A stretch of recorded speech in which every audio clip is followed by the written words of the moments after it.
이슈의 중심 최경영의 최강 시사.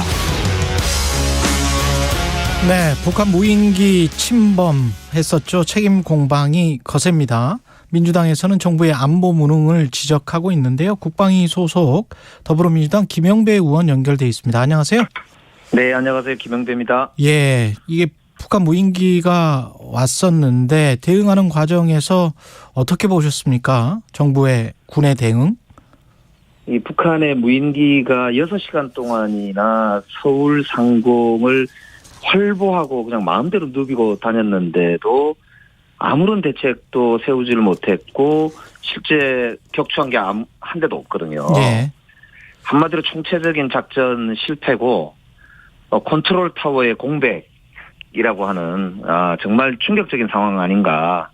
국민들이 진짜 불안해서 이대로 제대로 잠잘 수 있느냐. 그런 말씀을 어제 많이 들었습니다. 예. 제가 근데 군 입장에서 반론을 펴보면 네. 그 민간 지역에 근접해 있어서 이걸 좀 산 쪽이나 이쪽으로 외곽으로 떨어뜨리고 그래서 격추시키려고 하다 보니까 좀 못했다. 뭐 이런 말은 좀 합리적으로 들리던데 그거는 어떻게 생각하세요? 그 격추 자체가 이제 문제였다기보다는 예. 아까 말씀드린 대로 이제 서울 하늘이 6시간 동안이나 이렇게 구멍이 나 있는 그런 상황이었잖아요. 그러면 국민들께 필요한 이제 사항에 대해서는 알리고 안심시킬 뿐만 아니고 피해를 최소화하기 위한 조치들이 취해졌어야 되는데 그냥 깜깜이로 국민들께 전혀 알리지 않은 상태로 한 하루 종일 이제 진행이 됐거든요. 6시간 동안. 예. 그렇습니다. 그런 상태에서 대통령께는 2시간이 넘어서야 겨우 보고가 되고 그리고 대통령실이 오후 4시 40분경에 브리핑을 한답시고 했는데 그때도 이 무인기 관련된 안보 상황에 대한 브리핑이 아니었고 아침에 대통령이 수석보좌관 회의 때 데리고 나왔던 입양견에 대해서 브리핑을 했단 말입니다. 그랬군요. 이런 안이한 태도가 정말 아연실색할 수밖에 없는 안보 공백 상태를 보여주고 있고요. 더군다나 그날 대통령이 송년회 만찬을 하시면서 반주까지 하셨다는 거지 않습니까? 심지어는 그런 이제 반주까지 하시면서 NSC는 소집도 하지 않았어요. 이런 안보 컨트롤 타워의 공백이 실제로 우리 군 작전 실패와 맞물리면서 정말 제대로 대통령실이 대한민국의 안보에 책임감이 있는지 책임 있게 대응하고 있는지 여기에 대한 의문이 제기되는 것이 지금 가장 심각한 상황이 아니냐. 그래서 안보 컨트롤 타워의 공백을 지적하는 것이 가장 이제 지금 중요한 핵심이 되겠습니다. 대통령이 반주를 했다는 게 저녁인가요? 그날 점심인가요? 그날 저녁입니다. 그날 저녁. 그렇습니다. 그게 상황이 종료되었다 이렇게 어제 국방부 장관이 이야기를 하던데 전혀 그렇지가 않습니다. 안보 상황이라는 것은 한번 무인기가 북한에서 6시간 동안에 이제 상황이 발생하고 거기에 대한 군 당국의 대응이 대통령의 지시가 뒤늦게 공개됐습니다만 확전을 각오하고 대응하라 이렇게 지시를 했다고 한다면 북한에서 또다시 다른 대응이 있을 것이라는 것은 누구든 예상할 수 있는 거 아니겠습니까? 이 군 당국의 이런 매뉴얼로 볼 때도 최소 2, 3일 정도는 지켜보면서 심각한 안보 상황을 관리하는 전투 모드로 대통령실과 이제 소위 최상부 NSC에 해당하는 그런 장관들은 전투복 입고 정말 벙커로 가서 상황 관리 체계로 돌입해야 되거든요. 그런데도 불구하고 NSC도 소집 안 됐을 뿐만 아니고 아예 대통령은 만찬하면서 반주까지 즐기고 거기에 대해서 어떤 이제 대응을 했는지도 알려진 바가 없습니다. 그러니까 이런 상황에서 우리 한반도 안보 구멍 이걸 우리가 국민들이 보고 있는 게 너무 진짜 황망한 현실이다. 이런 것이죠. 대통령실은 뭐 NSC를 열 상황이 아니다. 열 필요도 없었다. 뭐 전쟁 중에 뭐 NSC 열어서 토론하냐 뭐 이런 이야기가 나왔었잖아요. 그러니까 그 인식 자체가 너무도 제가 사실은 아니할 뿐만 아니라 황당하거든요.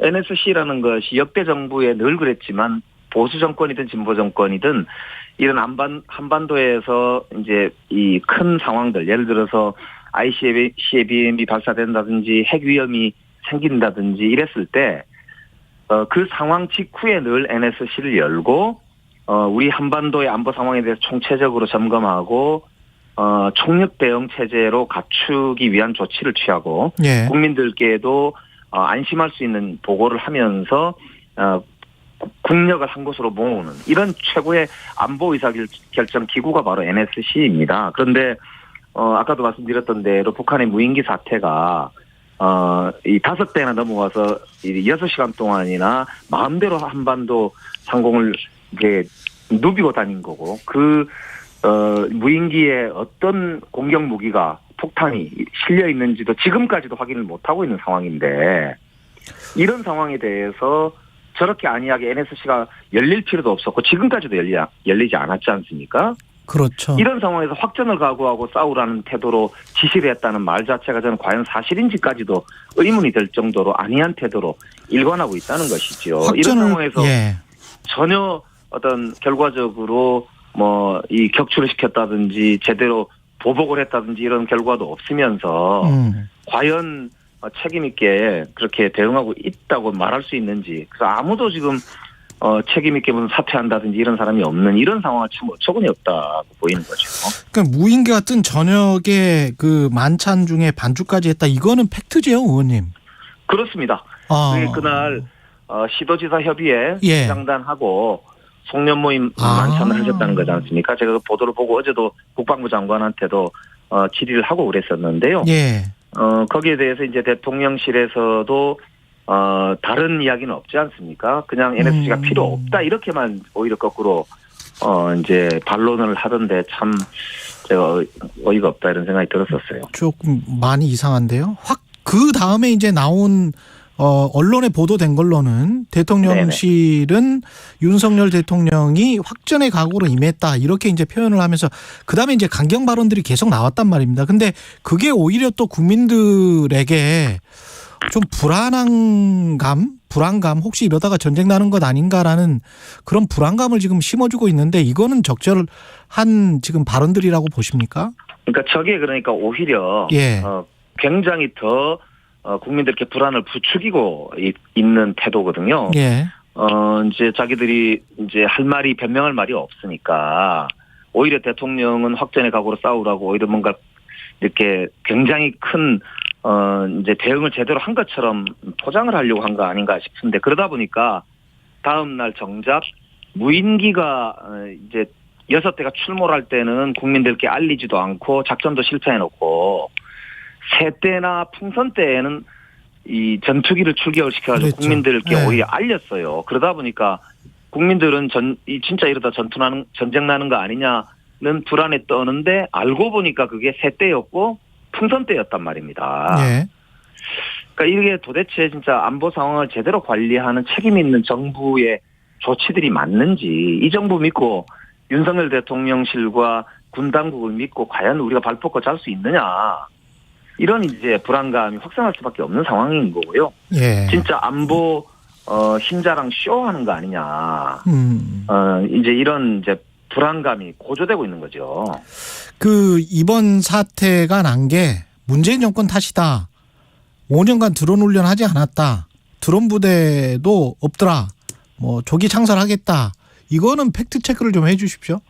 그러니까 어저께 국방위에서도 이제 대통령의 국무회의 모두 발언을 놓고 굉장히 큰 이제 질책이 있었어요. 대통령이 두 가지 말씀을 하셨거든요. 하나는 금방 말씀하신 대로 문재인 정부 때 훈련이 없었고 드론 부대가 없었다는 말씀과 두 번째는 국방 예산을 드론 예산을 국회가 절반이나 깎아가지고 문제가 심각하다. 이 두 가지 말씀을 하셨단 말이에요. 근데 둘 다 틀린 말씀이에요. 우선 2018년도 9월 달에 문재인 정부 시절에 드롯봇 전투단이라고 창설이 됐습니다. 그래서 국회 국방위원들이 여러 차례 군 당국으로부터 그 시연도 받고요. 세계 최고 수준의 공격 능력을 가지고 있는 이 드론봇 부대다. 이렇게 국방위원들한테 여러 차례 자랑하기까지 했다고 합니다. 그러니까 이제 오히려 이번 사태에 왜 그 드론봇 전투단을 활용하지 않았느냐는 질책이 오히려 쏟아지고 있습니다. 예.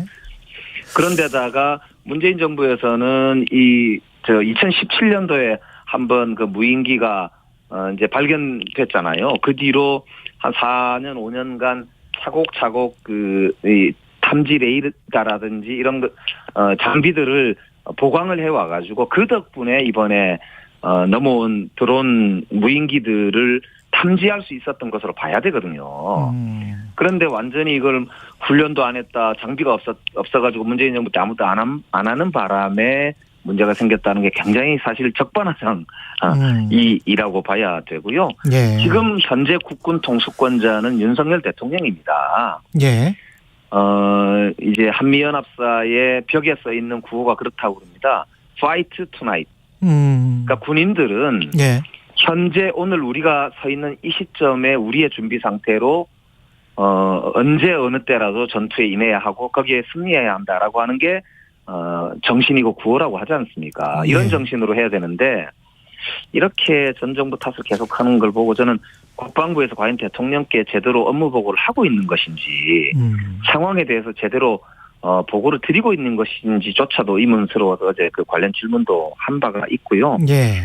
남 탓하고 전 정부 탓한다고 해서 우리 대한민국 안보가 나아지지 않잖아요. 예. 좀 더 책임 있는 태도, 솔직한 태도, 그게 오히려 국민들에게 더 신뢰를 준다. 그런 말씀 드리고 싶네요. 북한이 저렇게 나오는 게 지금 네. 현재 윤석열 정부가 크게 보면 이제 두 가지란 말이죠. 남북 정책이 힘을 통한 평화 구축 그리고 담대한 구상, 이게 형용 모순일 수도 있지만 뭐 이거 두 가지를 다 추구하겠다라는 건데, 힘을 통한 평화 구축에 관한 북한이 뭐 방기 뭐 그렇게 한번 해봐라 절대 안 될 것이다 뭐 이런 거를 지금 북한이 과시를 하는 건가요? 뭐 어떻게 보십니까? 대북 정책 자체가 좀 바뀌어야 된다고 보세요? 그러니까 지금 이제 윤석열 정부가 선제 타격론을 제기한 이후로 강대강 대치만 계속 이어가고 있지 않습니까? 실제로는. 예, 그리고 실제 이제 지금 한미연합훈련뿐만 아니라 일본까지 끌어들여서 한반도의 긴장을 오히려 고조시키고 있는 게 윤석열 정부의 대북 정책의 기조로 보이지 않습니까? 예. 그러다 보니까 오히려 한반도의 긴장만 일방적으로 지금 계속 높아지고 있는 상황이거든요.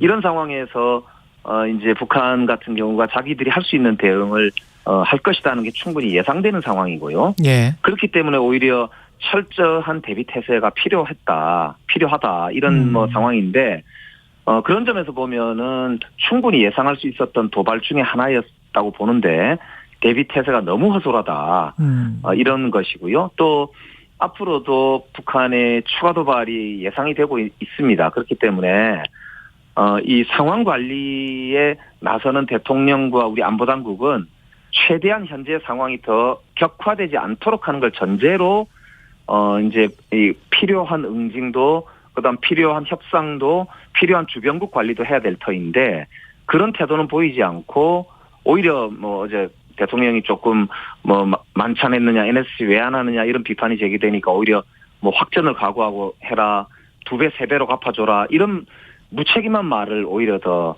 꺼내서 국민들을 더 오히려 불안에 떨게 하고 국면을 오히려 더 이제 강대강 대치를 강화시키는 방향으로 가는 것 같은데요.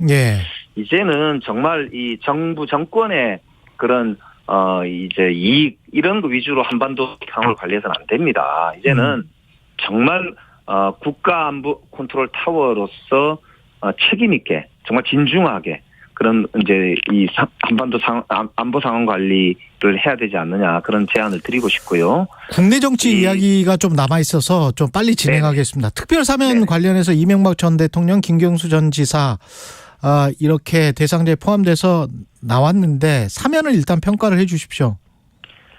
이번 사면은 한마디로 윤석열 대통령의 사면권 난용입니다. MB 대통령은 15년 형기가 남아 있고요.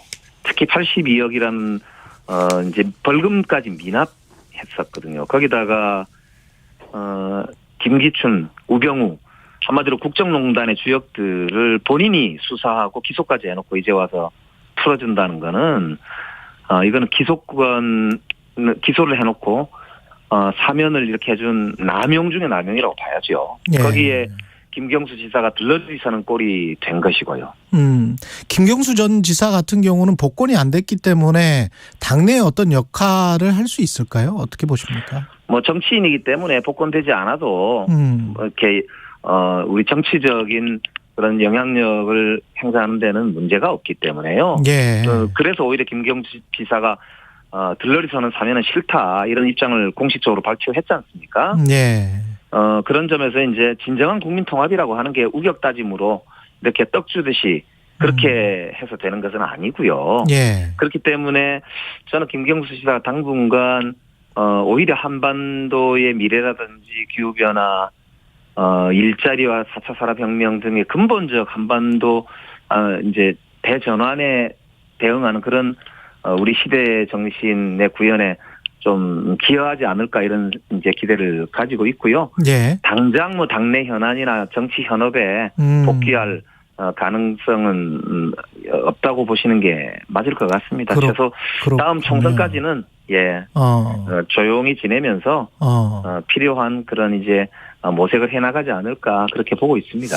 그 당 밖에서는 국민의힘 조수진 의원 같은 경우는 김 전 지사가 당내 역할론을 하면 국민의힘으로서는 나쁘지 않다. 이거는 약간 이재명 대표와의 라이벌 관계 같은 거를 설정하는 것 아닌가? 뭐 이런 것도 지금 생각이 되는데요. 당분간은 이제 김경수 지사를 그렇게 정쟁의 가운데로 끌어들이려는 시도는 좀 안 하셨으면 좋겠다 이런 말씀 드리고 싶고요. 예.